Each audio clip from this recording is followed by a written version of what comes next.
Okay, so this is section 3.3. This is your second assignment on this. And we're continuing on. Remember last time we talked about rational roots, which was P, which are the factors of the constant term over Q. And these give us a list of possible rational roots.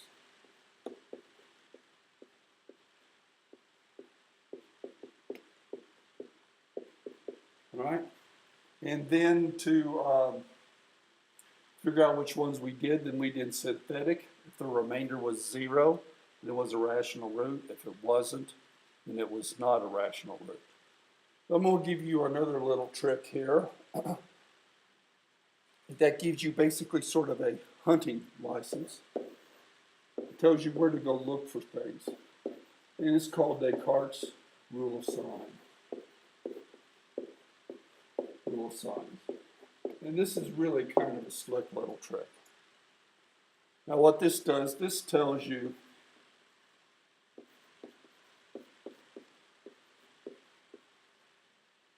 where to start looking.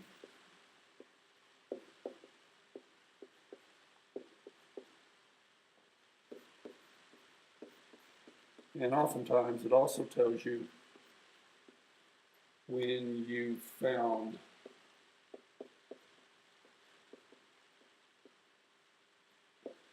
for instance, all positive real roots. So if you know you found all the positive real roots, there's no point in trying any more of those. You have to go off and work with the negatives. All right, so let's do an example. This is usually the best way to deal with this stuff.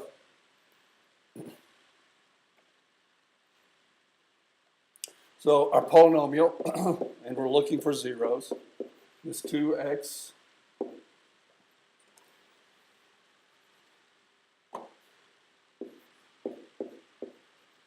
plus 5x to the fourth minus x cubed minus 5x minus 1. So the first thing you do with Descartes is you go in and you actually count the number of sign changes you've got. So I start out with a positive here, and I still have a positive, so I've had no sign changes. I go from a positive to a negative here, so that's one sign change. Go from a negative to a negative, so I've still added no more sign changes. So I have one sign change, which means I have one real positive 0. Okay? Now your numbers may differ from these, but they differ in plus or minus 2, usually minus 2. And you can't have a negative real root. So since I have one sign change, I know I have one real positive 0. Okay, now to do the negative roots,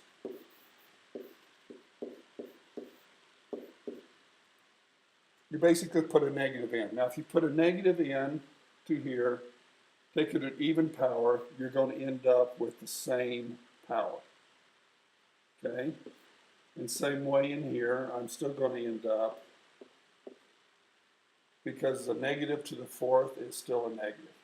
Now, negative times a negative gives me a positive. So I change that sign. And as a matter of fact, you're going to change all of the odd powered signs. And this is what you end up with. Notice the even signs stay the same. The odd powers change. The constant stays the same. So now we do the same thing we did before. We go and we count sign changes. So I got positive to positive, 0. Positive to positive, 0. Positive to positive, none. So I have one sign change, which means I have one real negative root. So I know I've got 1 out there. It doesn't tell you where it is, it just says it's out there. Since we have 1 real positive root and 1 real negative root, we've got 6 total zeros here. Root, just change that to 0. I use the terms interchangeably. The other 4 are going to be complex, but that's how you work with this thing, okay?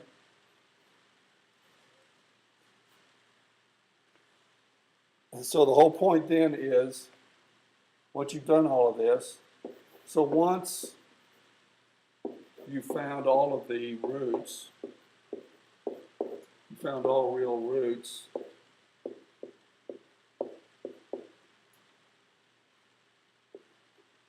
with a particular sign, either positive or negative,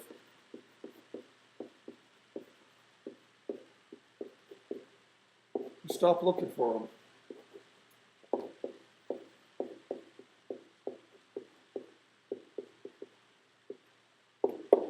What you do is you go back and then you look at the other sign. Okay.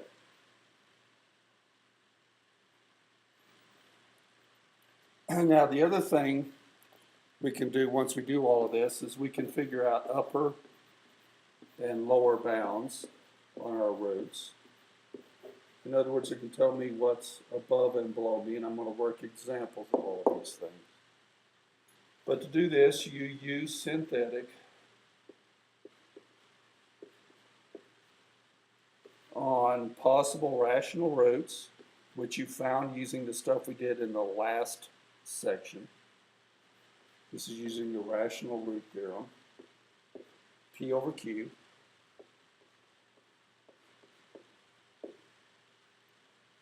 Okay, so F,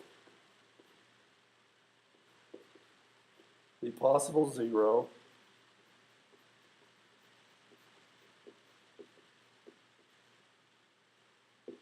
is a lower bound.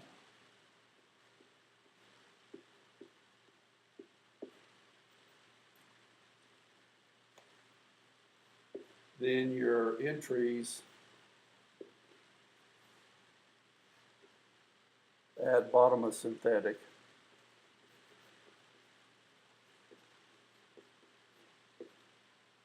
of your synthetic division alternate signs.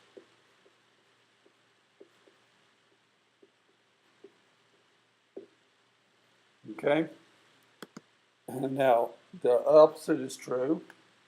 If it's an upper bound,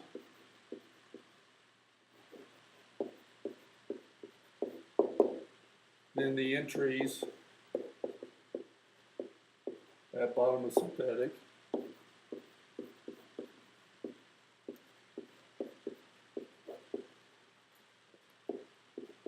are all positive.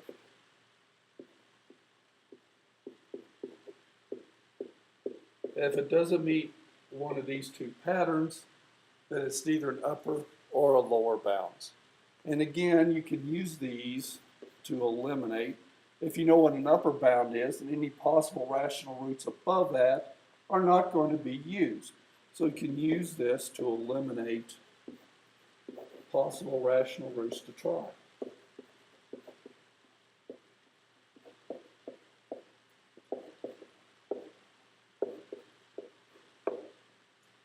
Okay, let's take a look at an example here then. For P of x, it'll be 2x cubed plus 5x squared plus x minus 2. All right, I can't factor an x out because I don't have one there.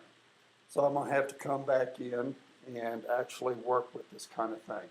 So first thing I'm going to do then is use Descartes' rule of sign. And I've got 0 here, 0 here.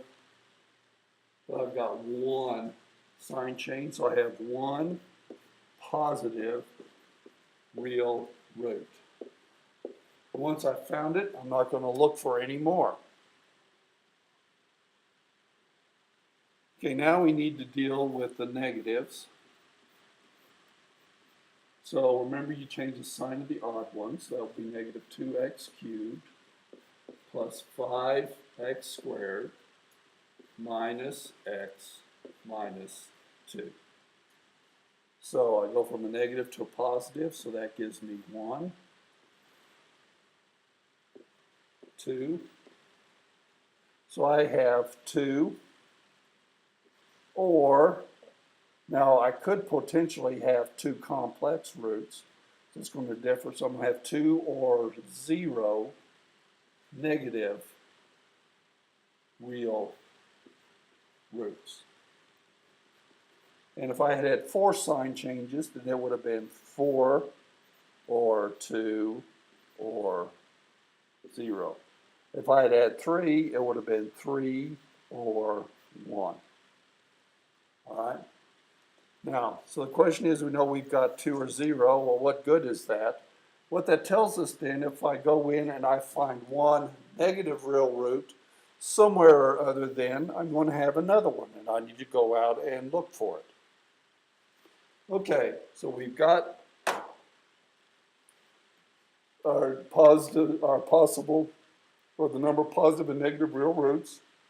We know all of that. I'm going to have 1 positive and 2 or 0 negative. Okay, so now we deal with our p's and q's. P's are going to be factors of negative 2, be plus or minus 1, plus or minus 2. And q will be factors of 2, be plus or minus 1, plus or minus 2. And now we deal with ratios of these. So our possible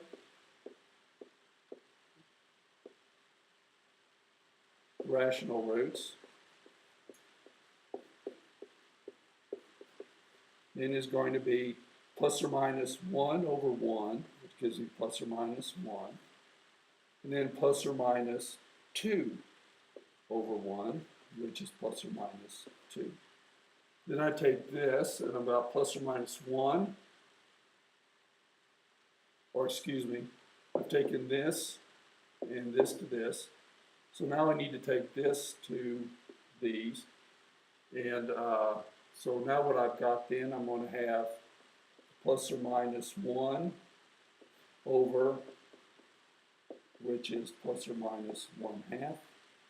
The last one I got then will be the plus or minus 2 over 2, which is plus or minus 1.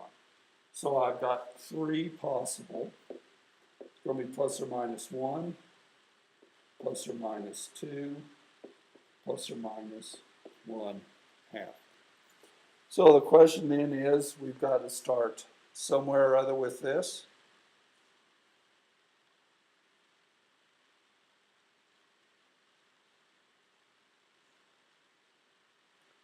And so what I do is I pick a possibility, and here's everything I've got. So let's start with negative 2. May as well, it's as good as anything. I'm going to have negative 2, and I do my synthetic. Actually, let's pick a negative 1. And let's do our synthetic. And my original, if you remember, was 2x cubed plus 5x squared plus x minus 2. So I bring this down, negative 2, be 3, negative 3, this will be a 2, this is a 0. So first one out, we found a possible 0 here. All right? So I know x equals negative 1 is a 0.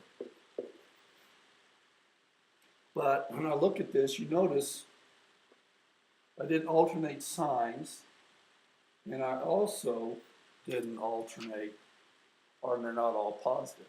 So what that means is this is not a lower bound, but I know I've got a negative 2 out there, so Let's take a look at that. And we also know we've got another negative because we had 2 or 0, and I've already found one negative. So let's take a look at -2 and hope that it works. Again, you do your synthetic. -4 gives me 1.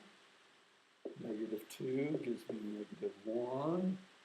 Gives me a 2, and that gives me a 0.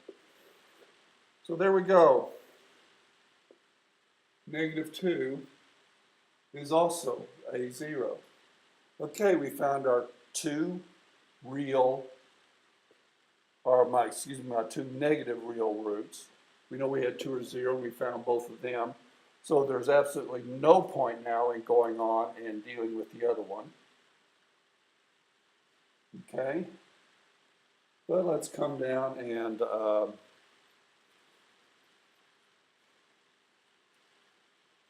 we need to start looking for the positive ones.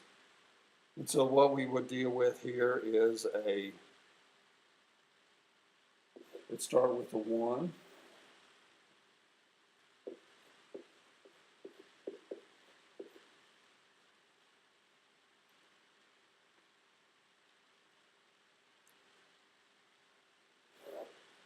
Two, that gives me a 7 times 7 gives me a 7, which is an 8.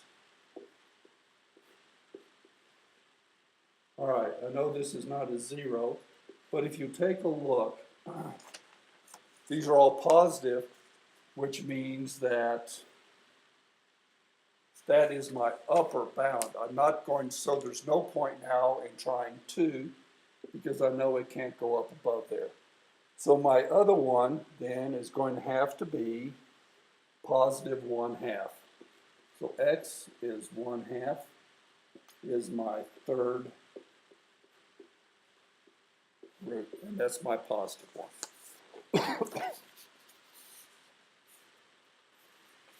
Okay, so let's work another example here. A rather nasty looking one.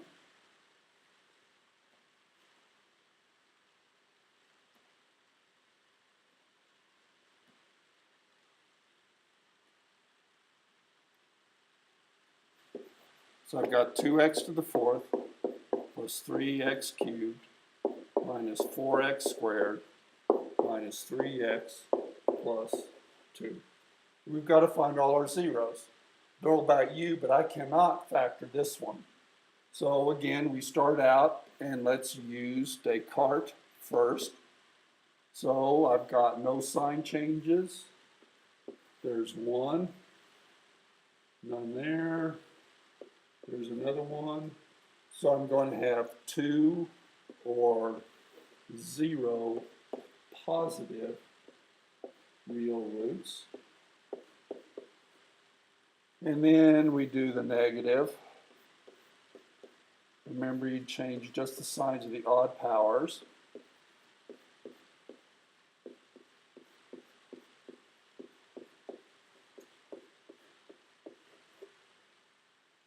Positive to negative, so there's a sign change. Negative to negative, nothing. There's another one, nothing. So I have 2 or 0 negative real roots. Okay, so we're off to a start there. Next thing we do then is, since we know all of that, we're going to come back in and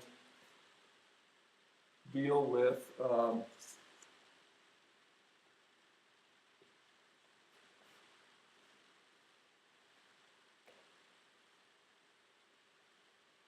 possible rational roots. All right, so P is 2. So my factor is going to be plus or minus 1, plus or minus 2. Q is 2. So again, I'm dealing with plus or minus 1, plus or minus 2. So my possible will be ratios of these. I'm going to have plus or minus 1 over 1.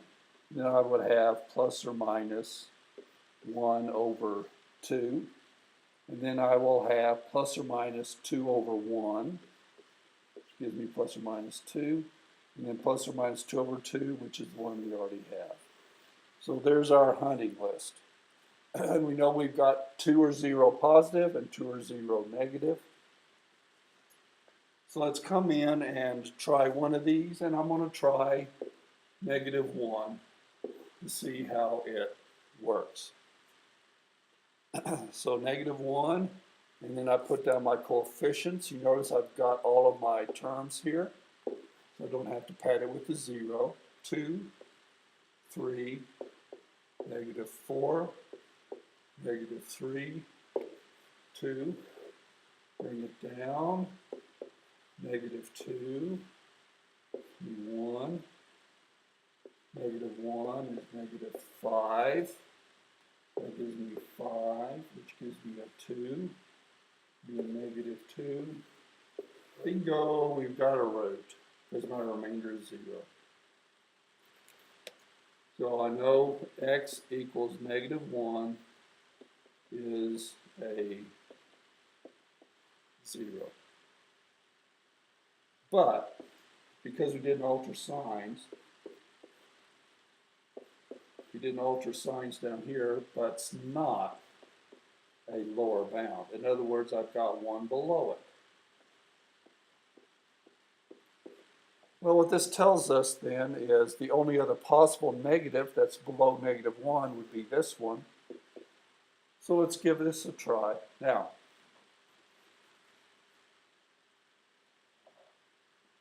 before we go on, you notice I've already gotten a 0 here.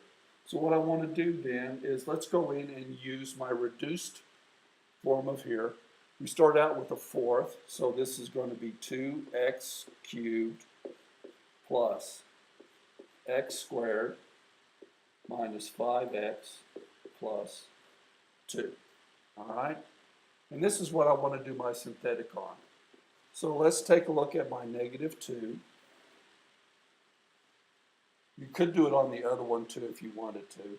But eventually we want to get this down to a quadratic. So I'm going to have 2, 1, -5, and 2.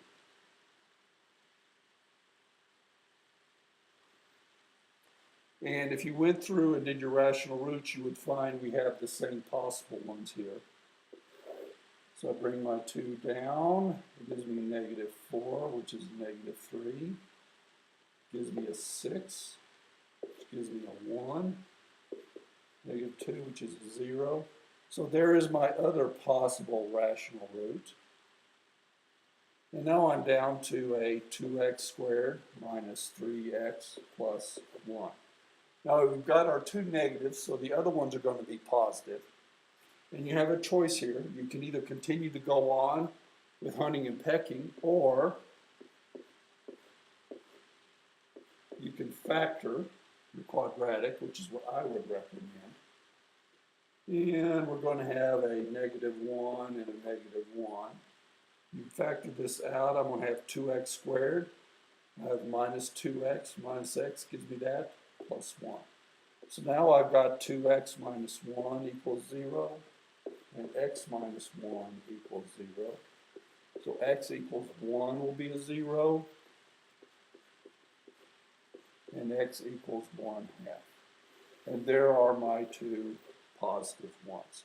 The other thing you could have done would have been to plug it in, and you would have found this as an upper bound. When you had divided it in, it would have given you all negative numbers. And so what we found now is basically our zeros here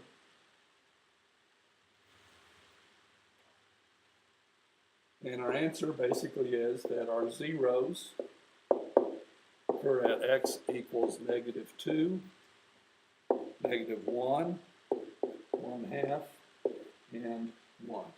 And these are our 4 zeros. These are the 4 places that will cross the x-axis. And getting this is going to be extremely important when we start graphing rational numbers.